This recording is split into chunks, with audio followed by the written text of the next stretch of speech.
إن الله وملائكته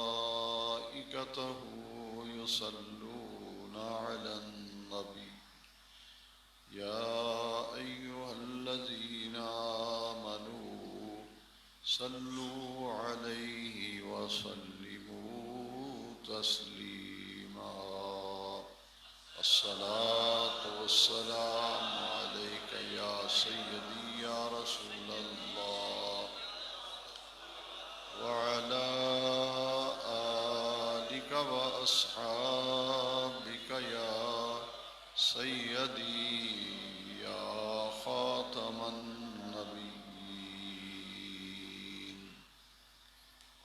سب تعریفیں اس اللہ تبارک و تعالی کے لیے ہیں جس اللہ وحدہ لا شریک لہ نے اپنے فضل و کرم کے ساتھ اپنے پیارے محبوب کریم رؤوف الرحیم صلی اللہ علیہ وسلم کے طفیل ہمیں نور ایمان عطا فرمایا. دعا ہے کہ مولا کریم جل مجدہ آخر دم تک ہمارے دلوں میں یہ نور ایمان قائم دائم اور ثابت رکھے. اللہ رب العزت نے بڑا ہی کرم فرمایا اور فضل و احسان فرمایا کہ ہمیں اس فانی زندگی میں ماہ رمضان المبارک کی برکتیں حاصل کرنے کا پھر موقع عطا فرمایا. دعا کیجیے اللہ تبارک و تعالی زندگی میں بار بار اس برکتوں اور رحمتوں والے مہینے رمضان شریف کی برکتیں اور اس کا فیضان حاصل کرنے کی اللہ تعالی زندگی میں بار بار توفیق عطا فرمائے. حالات کی سنگینی کے پیش نظر وہ تمام معاملات جن کا تعلق ماہ رمضان شریف سے ہے، 5 وقتہ نماز، نماز تراویح، نماز جمعہ، یہ ساری کیفیتیں حالات کی وجہ سے کافی متاثر ہیں اور کوئی بھی شعبہ زندگی ایسا باقی نہیں بچا جو ان حالات کی وجہ سے متاثر نہ ہوا ہو. انفرادی طور پر بھی لوگ حالات کی وجہ سے پریشانیوں کا شکار ہیں اور اجتماعی طور پر بھی ہماری جو کیفیت ہے کافی حد تک متاثر ہو چکی ہے. ان حالات میں 2 باتیں میں آپ سے عرض کروں گا کہ پہلی بات تو یہ ہے کہ اللہ تبارک و تعالی نے ہمیں جو ایمان کی نعمت اور ایمان کی دولت عطا فرمائی اور ہمیں دین کی نعمت سے اللہ کریم نے نوازا ہے اور ہمیں دین بھی وہ دین عطا کیا جس کو قرآن مجید میں فرمایا ان الدین عند اللہ الاسلام کہ اللہ کے نزدیک پسندیدہ دین دین اسلام ہے. دین اسلام زندگی کے تمام معاملات میں اپنے ماننے والوں کی رہنمائی کرتا ہے اور اسلام کی عملی تعبیر اور تفسیر جو ہے وہ حضور نبی کریم علیہ السلام کی سیرت طیبہ ہے. ایک تو ہمیں دین عطا کیا اور دین جو ہے وہ مکمل ضابطۂ حیات ہے، دین جو ہے مکمل دستور زندگی ہے اور اس کے ساتھ ساتھ دین پر چلنے کے لیے، دین کو اپنانے کے لیے، دین پر عمل کرنے کے لیے کیا طریقے اختیار، اس کے لیے اللہ تبارک و تعالی نے اپنے محبوب کریم علیہ الصلاۃ والسلام کی سیرت طیبہ، حضور کی پاکیزہ زندگی، وہ ہمیں کامل نمونے کے طور پر عطا فرمائی۔ قرآن پر عمل کر کے دکھایا، دین پر عمل کر کے دکھایا، وہ حضور کی پوری زندگی سے وہ ظاہر ہے۔ ام المومنین حضرت عائشہ صدیقہ رضی اللہ تعالیٰ عنہا سے صحابہ کرام نے یہ سوال کیا کہ آپ نبی کریم صلی اللہ علیہ وسلم کے اخلاق کے بارے میں کیا فرماتی ہیں، کہ حضور کے اخلاق کیسے تھے، اور آپ کے اخلاق کے حوالے سے ہماری رہنمائی فرمائیں۔ ام المومنین حضرت عائشہ صدیقہ نے رضی اللہ تعالی عنہا جواب میں ارشاد فرمایا، کانا خلقہ القرآن، کہ حضور کے اخلاق کے بارے میں پوچھنے والوں، سارے کا سارا قرآن یہ حضور کے اخلاق ہی تو ہیں۔ کانا خلقہ القرآن، کہ سارا قرآن جو ہے یہ نبی کریم علیہ السلام کے اخلاق ہیں۔ یعنی نبی کریم علیہ السلام نے دین پر، قرآن پر پوری زندگی میں جس طرح سے چل کر دکھایا اور عمل کیا، وہ ہمارے لیے رہنما بنا دیا۔ اسی لیے نبی کریم علیہ السلام فرمایا، علیکم بسنتی وسنت الخلفاء الراشدین المہدیین، میری سنت بھی تم پر لازم ہے، میرے خلفاء راشدین کی سنت بھی تم پر لازم ہے۔ اس کی ایک وجہ تھی کہ نبی کریم علیہ السلام کا براہ راست تعلق تھا اپنے رب کریم کے ساتھ، تو اللہ تبارک و تعالیٰ کے احکام براہ راست نبی کریم صلی اللہ علیہ وسلم کو عطا کیے جاتے، اور پھر حضور اللہ کے احکام پر عمل کرتے، اور وہ عملی نمونہ ہمارے سامنے ہوتا۔ اور دوسرا، صحابہ کرام خلفائے راشدین کی سنت اس لیے لازم کی گئی کہ دین کے اولین مخاطب وہ تو حضور کے صحابہ ہیں، حضور کے اہل بیت، حضور کے صحابہ، خلفائے راشدین، یہ وہ ہستیاں ہیں جنہوں نے صرف دین کے احکام کو سنا نہیں۔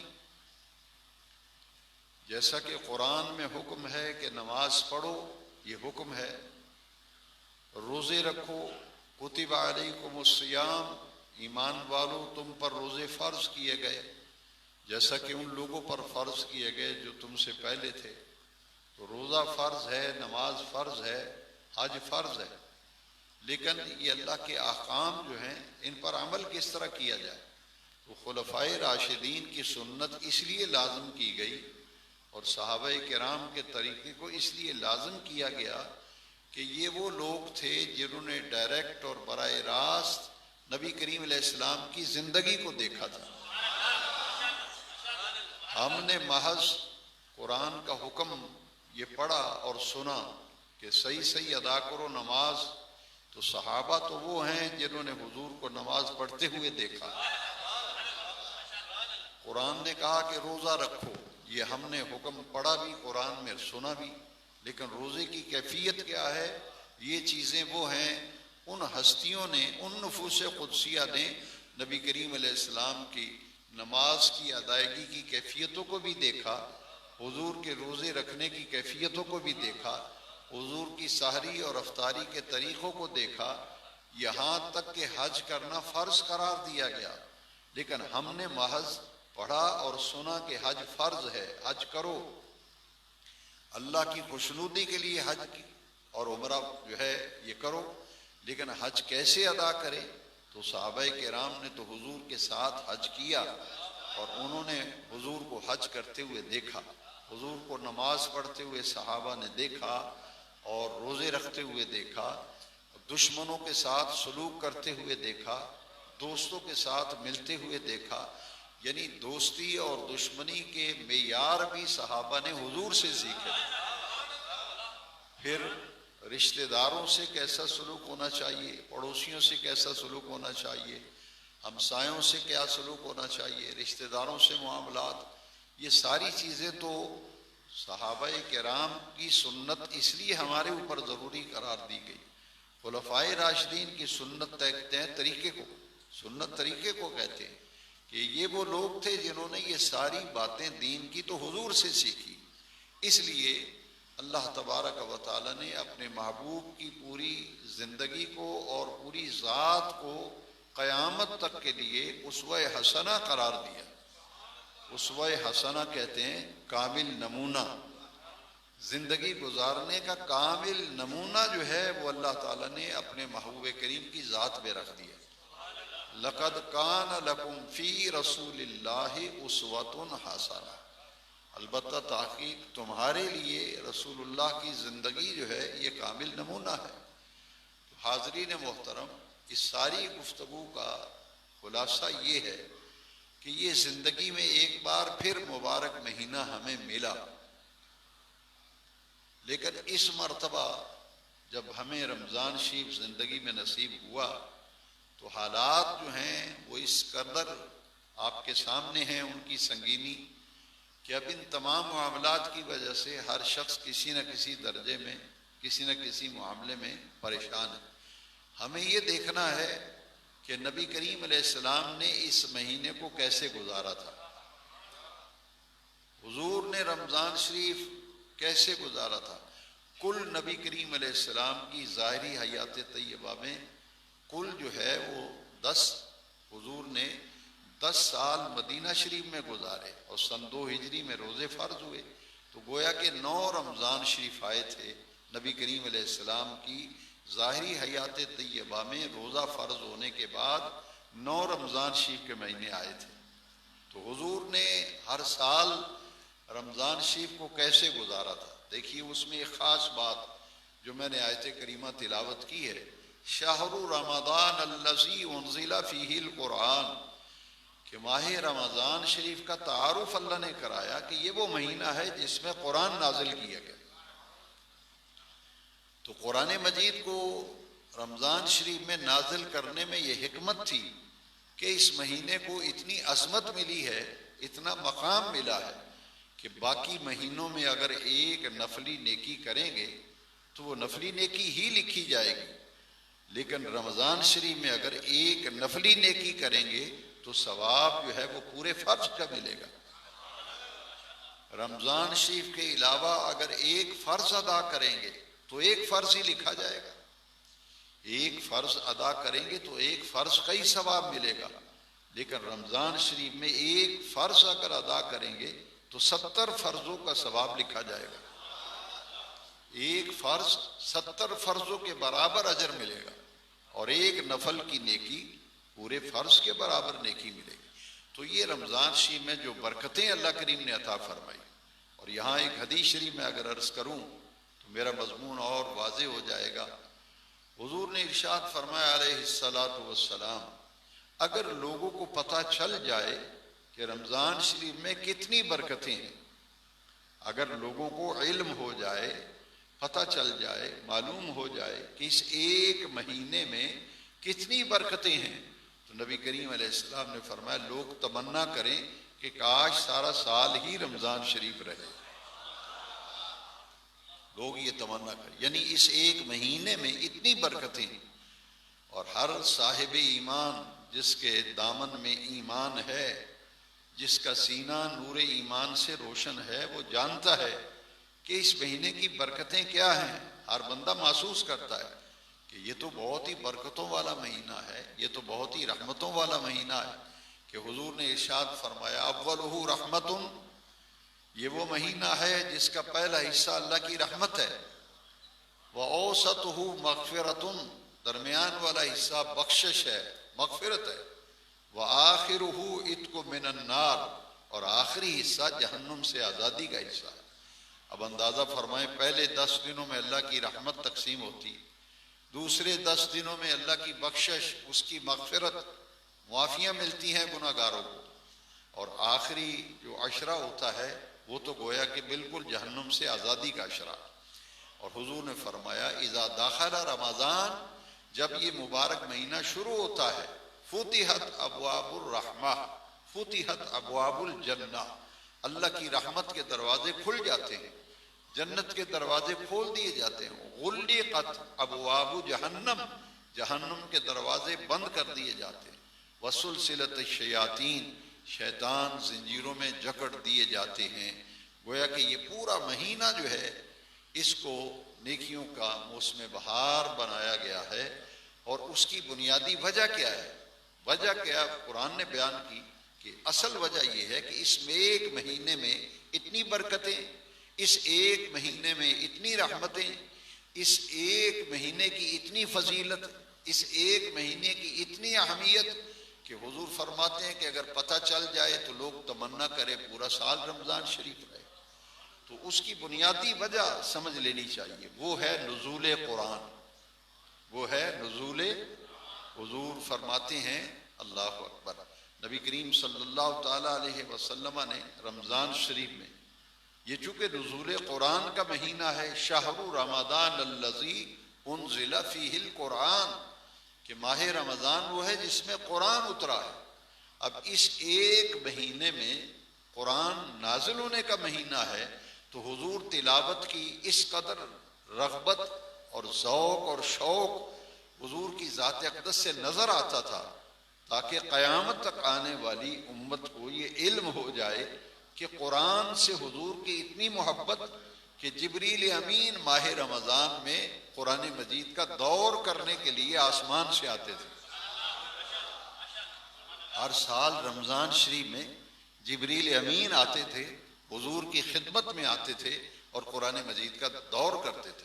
قرآن مجید کا دور کیا ہوتا ہے کہ پہلے ایک حافظ صاحب منزل پڑھتے ہیں اور دوسرے سنیں گے، پھر جنہوں نے سنا تھا وہ پڑھیں گے اور جنہوں نے سنایا تھا وہ سنیں گے۔ اسے کہتے ہیں منزل کا دور کرنا۔ تو جبریل امین آتے تھے، حضور سے قرآن مجید کا دور کرتے تھے۔ نبی کریم صلی اللہ علیہ وسلم پہلے قرآن شریف کی تلاوت فرماتے، جبریل امین اسے سنتے تھے، پھر جبریل تلاوت کرتے تھے، حضور اسے سنتے تھے۔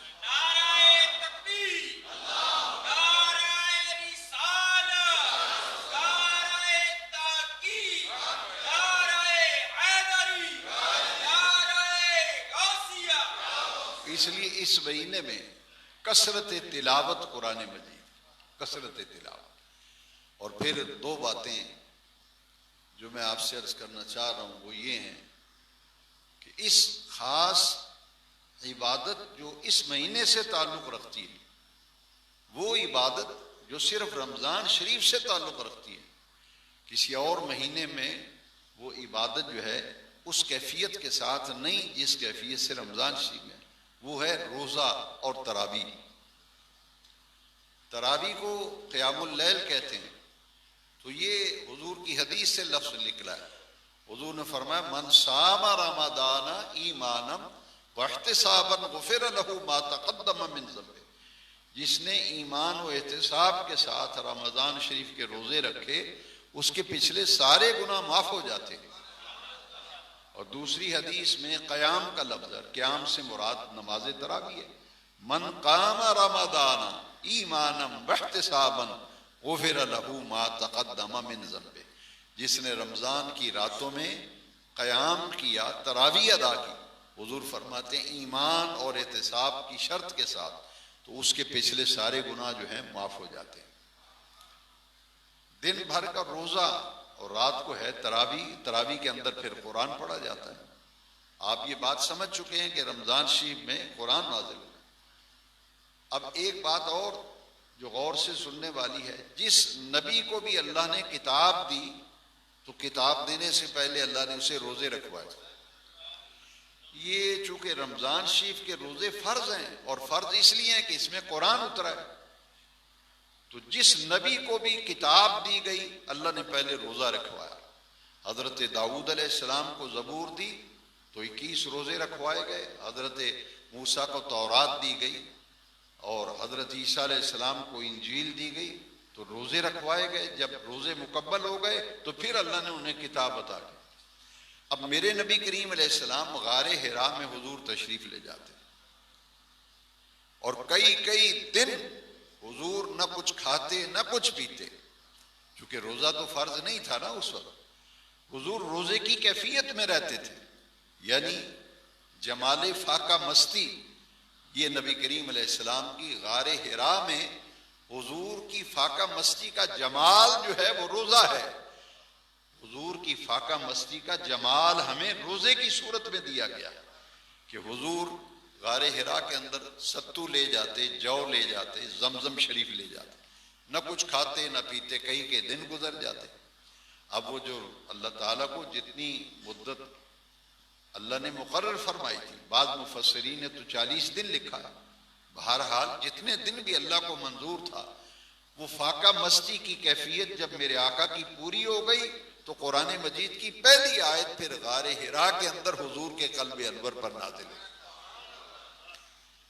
قرآن مجید کے نازل ہونے کی ابتدا فاقہ مستی کے بعد ہوئی، اور پھر اقرا بسم ربک الذی خلق، یہ پہلی وحی تھی، پہلی آیت تھی جو غار حرا میں حضور کے قلب انور پر نازل ہوئی.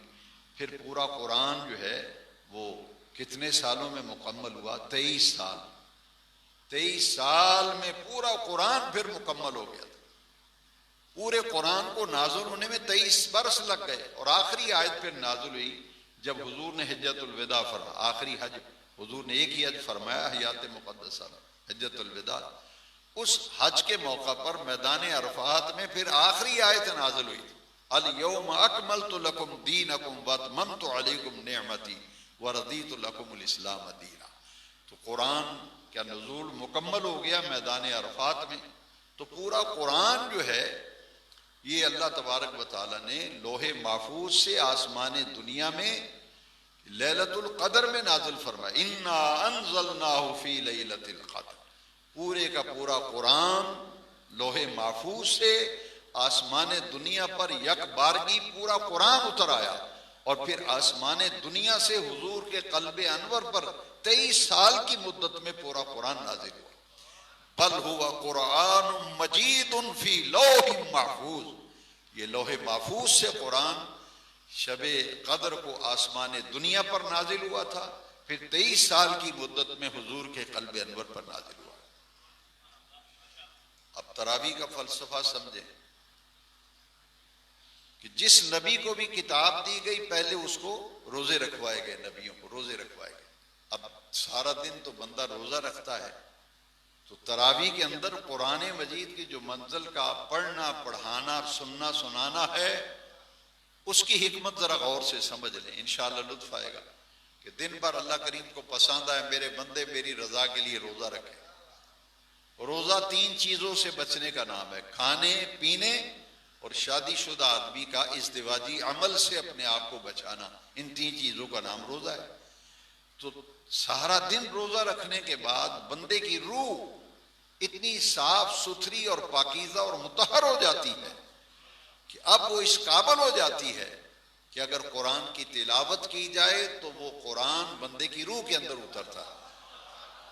اس لیے پھر دن بھر کا روزہ رکھ کے تھکا ہوا آدمی ہے، روزہ کی کیفیت بھی ہے، لیکن اللہ کریم فرماتے ہیں محراب میں میرا ایک بندہ قرآن پڑھ رہا ہے تراویح میں، آؤ اس کے پیچھے کھڑے ہو جاؤ، وہ قرآن پڑھتا چلا جائے گا، قرآن کا نور تمہارے دل میں اترتا چلا جائے گا. یہ 2 عبادتیں رمضان شریف کے ساتھ خاص ہیں، روزہ اور تراویح. یہ ایسی برکت ہے. اور یاد رکھیے حالات کچھ بھی ہوں، لوگ جو کچھ کہتے رہیں، جو دین کا خادم ہے وہ تو دین کا پیغام پہنچانا تو فرض ہے.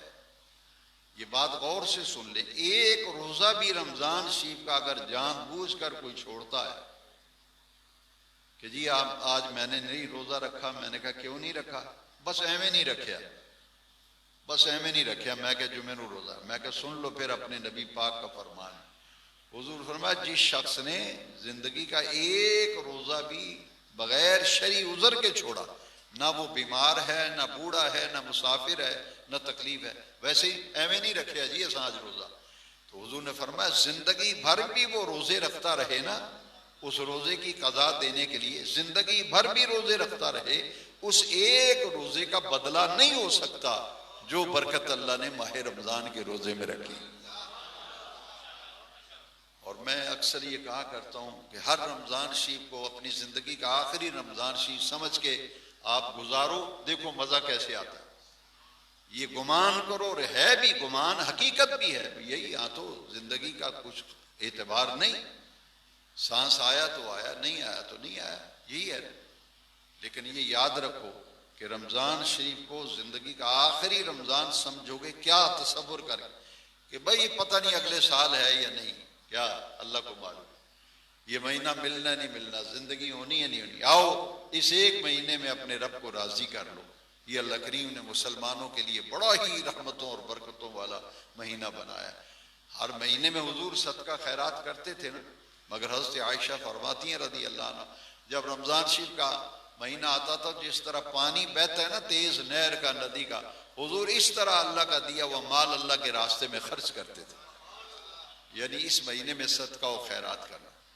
ویسے ہی افطاری کی تو اب پابندی ہے، مسجدوں میں افطاری نہیں کرا سکتے آپ، لیکن ایک کام تو آپ کر سکتے ہیں کہ ایسے لوگ جن کے گھر میں کھانے کے لیے آٹا ہی نہیں، جو حالات کے ہاتھوں مجبور ہیں، بھئی ان کے روزے کا اہتمام کرو، ان کے گھروں میں راشن پہنچاؤ، اللہ کے راستے میں خرچ کرو، کیونکہ حضور نے فرمایا جس نے کسی آدمی کا روزہ افطار کرایا نا، روزے دار کا، اگرچہ کھجور کے ایک دانے کے ساتھ یا پانی کے ایک گھونٹ کے ساتھ کسی روزے دار کا روزہ افطار کرایا، تو جس کا روزہ افطار کرایا گیا ہے اس کے ثواب میں کمی کیے بغیر روزہ افطار کرانے والے کو پورے روزے کا ثواب ملتا ہے۔ اسی لیے دو نعمتیں ہیں، سحری اور افطاری بھی، جیسے روزہ اور تراویح ہے نا، یقین جانیے سحری اور افطاری بڑی ہی برکت اور رحمت والی نعمت ہے۔ حضور نے فرمایا تسحروا فإن فی السحور برکت، سحری ضرور کیا کرو، سحری کے کھانے میں برکت ہے۔ پھر حضور نے فرمایا کہ افطاری کے وقت کو معمولی نہ سمجھو، اسے ضائع نہ کرو۔ افطاری کا وقت وہ ہے الدعاء مستجاب عند فطرہ، کہ افطاری کرنے کے وقت جو دعا مانگی جاتی ہے وہ اللہ تعالیٰ کی بارگاہ میں قبول ہوتی ہے۔ اور اس میں ایک اور آسانی ہو گئی، وہ شخص میرے جیسا نالائق جو سال بھر اٹھ نہیں سکتا، تہجد نہیں پڑھ پاتا، تو رمضان شریف میں اس کے لیے تہجد کی ادائیگی آسان ہو جاتی ہے۔ بس جتنی دیر تک آپ کی سحری تیار ہو رہی ہے، وضو کرو، مصلی بچھاؤ، نفل پڑھو، تہجد کی نماز نہ چھوڑو رمضان شریف، اگرچہ 2 پڑھ لو، 4 پڑھو، 6 پڑھو، 2 ہی پڑھ لو، یہ بڑی بات ہے۔ یہ تہجد بہت بڑی نعمت ہے، اور ماہ رمضان میں تو آدمی جاگا ہوتا ہے، پہلے ہی سحری کھانے کے لیے بیدار ہے، تو اسے بھی ضائع مت کرو۔ سحری کے وقت نماز ضرور پڑھو، قضا نماز پڑھو، جس کے ذمہ قضا نمازیں ہیں، سحری کا کھانا آتے تک آپ قضا نمازیں پڑھ لیں، 2-3 نمازیں پڑھ لیں۔ اسی طرح افطاری کا وقت ضائع نہ کرو، یہ درود و سلام، دعا و استغفار کا وقت ہے۔ افطاری سے 10 منٹ پہلے اللہ کا ذکر، اس کا پیارے محبوب صلی اللہ علیہ وسلم پر درود شریف، کیونکہ یہ دونوں سحری کا وقت بھی افطاری کا بھی یہ بڑی برکتوں کے وقت ہیں، ان سے فائدہ اٹھانا چاہیے۔ یہ ایک دفعہ وقت گزر گیا پھر دوبارہ ہاتھ نہیں آئے گا۔ اللہ تبارک و تعالی مجھے اور آپ کو عمل کرنے کی توفیق دے۔ ایک جمعہ رمضان شریف کا 70 جمعوں کا ثواب، کتنی برکت ہے، کتنی برکت ہے۔ دین کے ساتھ وابستہ رہو، دین پر ثابت قدم رہو، ایمان پر مضبوط رہو، اللہ کی رحمتیں نازل ہوں گی۔ اللہ تعالیٰ اپنے بندوں کو آزمائشوں میں ڈالتا ہے، جو آزمائشوں میں بھی دین کو نہیں چھوڑتے، آزمائشوں میں بھی دین پر قائم رہتے ہیں، اللہ کی رحمت کے دروازے انہی لوگوں کے لیے کھلتے ہیں۔ اللہ مجھے اور آپ کو مسجدوں کو آباد کرنے کی توفیق دے۔ وآخر دعوانا